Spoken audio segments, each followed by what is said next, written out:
Admission دلوانے سے لے کے میرے وائوا تک مجھے آج بھی یاد ہے جب میرا وائوا تھا اور میں نے اتنے سالوں میں آپ سے پہلی دفعہ سنا تھا سب ہے کیا ہوا ہے میری طبیعت نہیں ٹھیک. اس کے علاوہ مطلب وہ مجھے میرے لیے بھی بہت تھا. میں نے کہا بس یہ آخری ہے شاہ صاحب یہ وائوا ہے.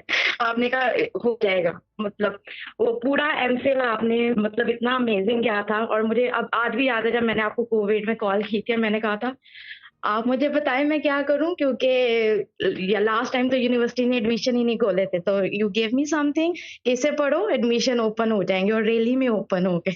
ایسا ہی ہوتا ہے. سو دس از سم تھنگ جو میں نے ڈریم میں سوچا تھا کہ میں کروں. اینی تھنگ علم کے لیے کچھ بھی, یعنی کہ میں دیکھ رہے میں ماڈرن ہوں, سب کچھ علم حاصل کرنا ہو بھلے چین جانا پڑے, میں اس فارمولے پہ یقین رکھتا ہوں. آئی یوز دس پاور کہ جو پڑھنے لکھنے والے لوگ ہیں, جو اسٹوڈنٹس ہیں, کہ اگر وہ تعلیم حاصل کرنا چاہتے ہیں تو میں ہیلپ کرتا ہوں ان کی, because I believe in that حدیث کہ علم حاصل کرنا ہو تو چین جانا پڑے بھلے.